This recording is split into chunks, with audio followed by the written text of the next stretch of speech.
Straight ahead on 12 News, a game that leads to criminal charges. A teen driver faces a day in court after a game of Nerf wars.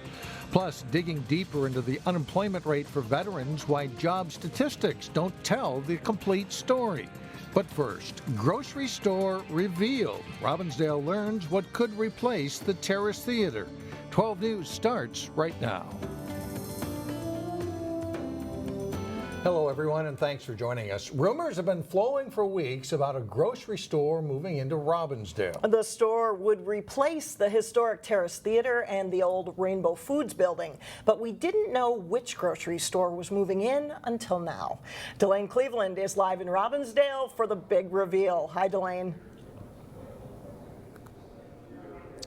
Hey, Mike and Alex, I'm here at the Hubbard Marketplace in Robbinsdale, where an open house just kicked off. It's an opportunity for people to learn more about the project and ask a few questions about the plans. And in case you were wondering, the big announcement is that Hy-Vee is the grocery store moving into Robbinsdale. So join me now to talk a little bit more about this. The big announcement is Robbinsdale Murphy. So first, thanks for joining us, and your initial reaction to the big news here. Well, certainly it's exciting. It's not too often in little town of Robbinsdale that we have a meeting like this to talk about a new big development, so it's certainly exciting.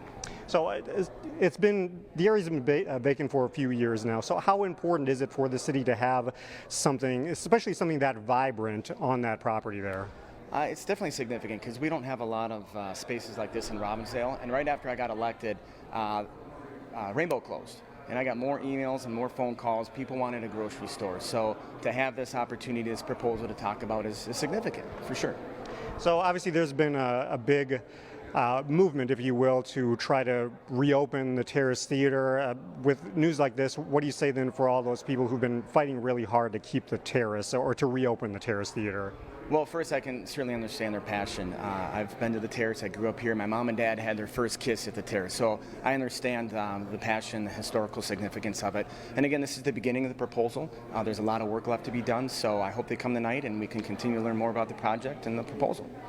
And obviously emphasizing that this is just a proposal. They do have plans laid out here and whatnot. But what has to happen for Hy-Vee to officially break ground and open up here in Robbinsdale? Well, first, they have to purchase the property. Second, there's TIF financing that we've been working or looking at, investigating. That has to be taken care of. So there'll be numerous public hearings, both with the Planning Commission, the EDA, and the City Council. All right, good to know. Thank you very much, Mayor Murphy. All right, and it's also worth noting, everyone, that in addition to a grocery store, developers plan to build a convenience store, a gas station, and a coffee shop drive-through. So the public, if they want to weigh in, they can go to the Planning Commission meeting next week. There's a public hearing at 7 p.m. That's July 21st. And of course, we'll certainly update people on the status of this project as it moves forward. Reporting live in Robbinsdale, Delane Cleveland, 12 News. All right, now we know. Thanks a lot, Delane. A Robbinsdale mom is calling for peace at her son's funeral. Valerie Castile hopes there will not be any protests while her son Philando is remembered Thursday at the Cathedral of St. Paul. Philando Castile was shot July 6th by a St. Anthony police officer after a traffic stop. Valerie told the Star Tribune she has not seen the Facebook video showing the aftermath of the shooting. She says she does not want to remember her son that way. Well, the Castile case has led to protests against the actions of some police officers. Residents are letting local police know that they are appreciated. It seems like almost every day somebody has been in here. All these goodies were dropped off at the Crystal Police Department after the fatal police shootings in Dallas. Residents gave the officers cards, flowers, oranges, M&Ms, and other goodies. We have seen an unbelievably amount of support from our citizens and community, which is fantastic, and we are very grateful and humbled by it. And it's not surprising for us, though, because our community has always supported us, and we appreciate it. A New Hope and Maple Grove police say they have also received gifts over the past week. A 17-year-old driver faces felony criminal vehicular operation charges after a Nerf war game led to a car crash in New Hope. The crash happened this past May at 46th and Winnetka, where one car was chasing another as part of the game. Police say the teenage driver sped through a stop sign and crashed into a third car, sending two people to the hospital. In the past year, there have been large gains when it comes to employment among veterans in Minnesota. The state's unemployment rate is 3.8%, while the veterans' unemployment rate is even less at 3.7%. Last year, that rate among veterans was 5.5%. But there is a different challenge now for veterans. I pledge allegiance to the flag. As the 10th annual Veterans Career Fair kicked off in Brooklyn Center, it says something that every square inch of the Earl Brown Heritage Center, even an overflow tent, was filled with employers looking to hire veterans. We have a whole group of veterans employment reps that go out and talk to employers on the value that veterans bring to a business. And they're listening. And they're interested. State education efforts and a good economy are paying off. Veterans are working. But dig a little deeper. Hard to find suitable work. It's not hard to find work, but suitable work. And there's a different challenge. What we face in Minnesota right now is more underemployment than unemployment. People who are working 2 jobs, sometimes with no benefits. 50-year-old Fred Morashik can relate. It's really hard, even if you have a full-time job with the benefits and that. If they're not there, it's not worth taking the job. A veteran working part-time right now in the dietary food service industry, Morashik's mission is clear. Just being able to support my family is providing food. As a father of 4, he needs to find a full-time job with health insurance he can afford. We know it's a significant challenge.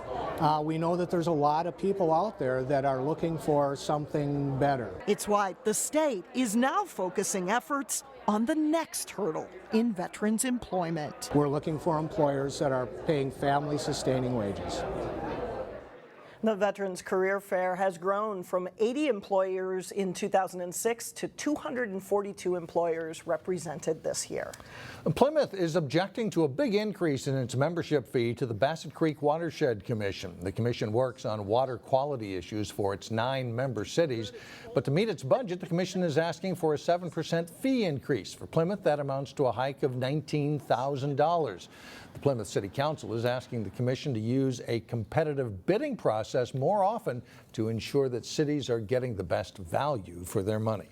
A Brooklyn Park church has become a very popular destination among Pokemon Go players. So many people are stopping by the Church of St. Gerard. Officials actually put up signs welcoming Pokemon Go players. The smartphone game has become immensely popular, allowing gamers to catch virtual creatures in real-life locations. The church even used a picture of a popular Pokemon character to invite gamers to Mass. We're a welcoming church. One of our catchphrases is all are welcome, and we try to live that out. And so instead of trying to put a stop to people coming in our parking lot, we thought, why not embrace it? Put it out on our sign. There are at least 5 Pokestops at the church, and if you are playing the game, take note. Our reporter covering this story apparently collected 12 Pokemon balls at this stop. You know what that means, right? Yeah, I think I do. I was at a park recently, and everybody was doing their everybody. thing. Unreal. Coming up, you know about recycling, but what about upcycling? We will explain next in Money Savers. And then later in sports, we preview one of the world's largest youth soccer tournaments. But first, cloudier and cooler on Thursday. We'll be right back.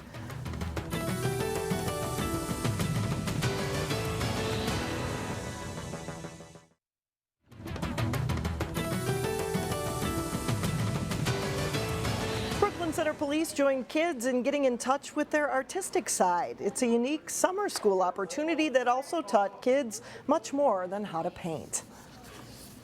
Many of the officers are hockey moms, hockey dads. They are involved in their community. Beyond, and when you take that uniform off, you find many times that you're much more alike than you are different.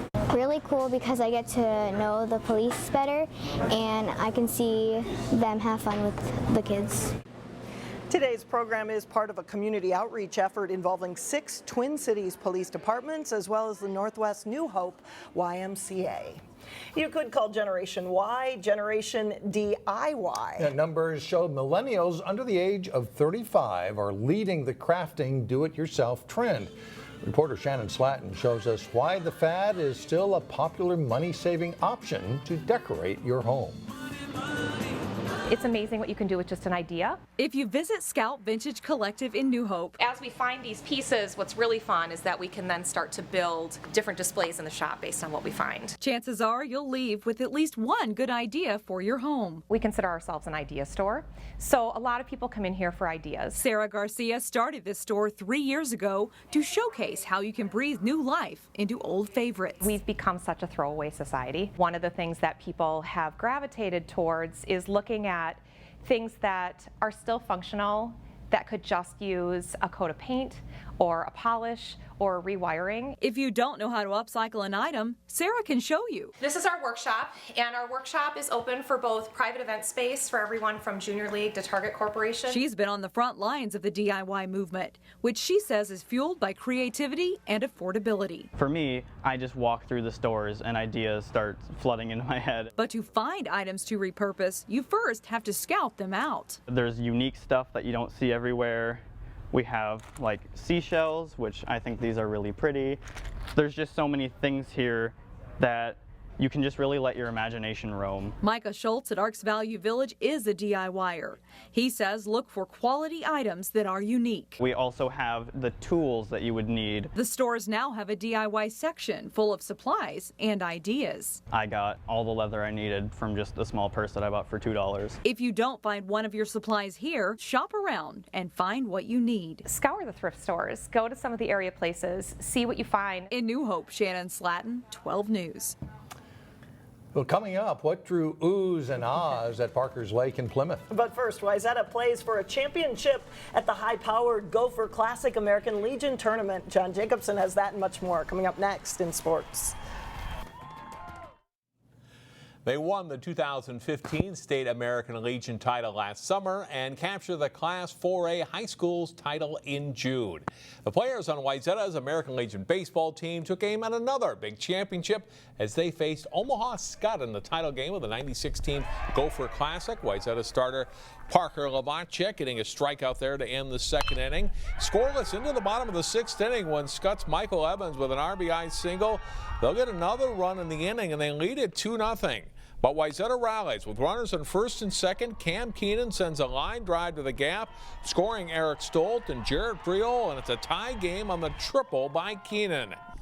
Reed Smith then with a fly ball to deep left that's misplayed by the Skutt outfielder, and Keenan trots home with a go-ahead run. Skutt gets the tying run on base in the bottom of the seventh, but Jake Marsh gets a strikeout to end the game, and Wayzata is the 2016 Gopher Classic champion. We knew this was going to be a pretty fun season after we just won state, and we just kind of carried it over. We originally kind of started out a little bit flat and weren't doing as well as we were in state, but then now we're picking it back up again and going hard every inning and trying to get every win that we can. The USA Cup, the largest youth soccer tournament in North America, kicks off with the weekend tournament on Friday morning. I talked with Cup Media Director Barkley Cruz to ask about the tourney and the record number of teams coming to the North Metro this season. We've got 1,178 teams this year, broke last year's record by 25 teams.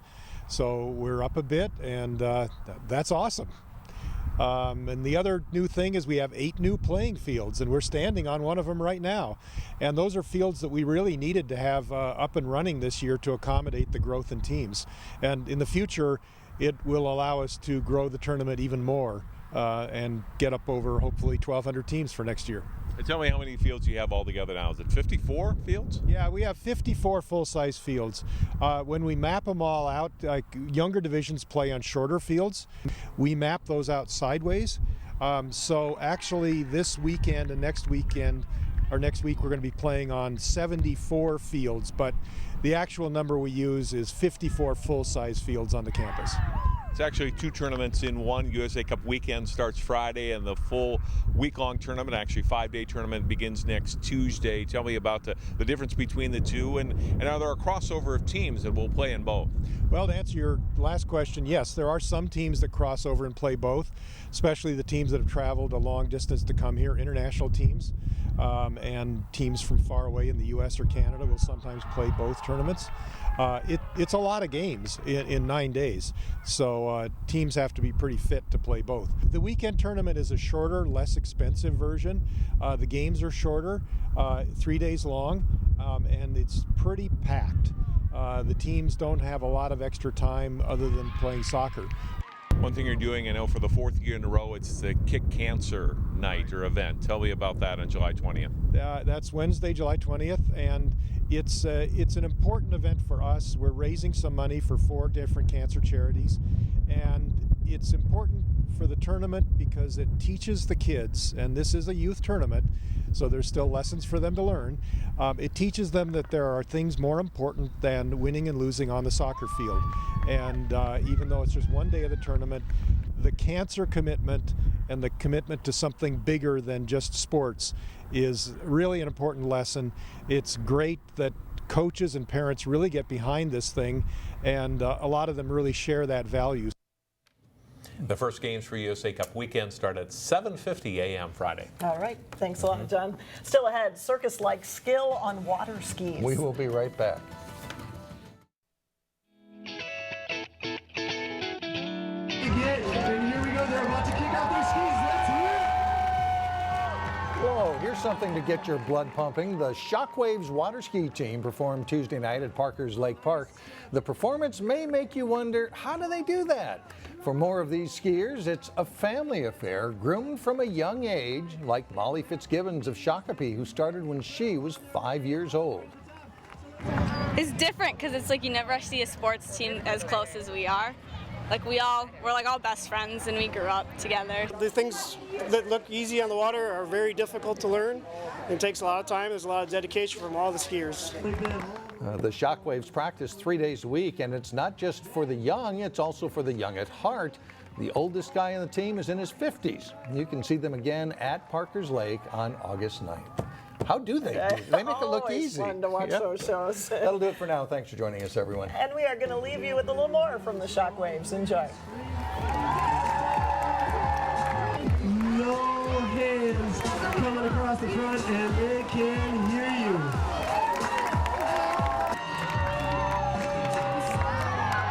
Perfect landing. Got a few more spins left in it. As long as you guys are cheering loud enough, let's see if we can get 1 foot backwards.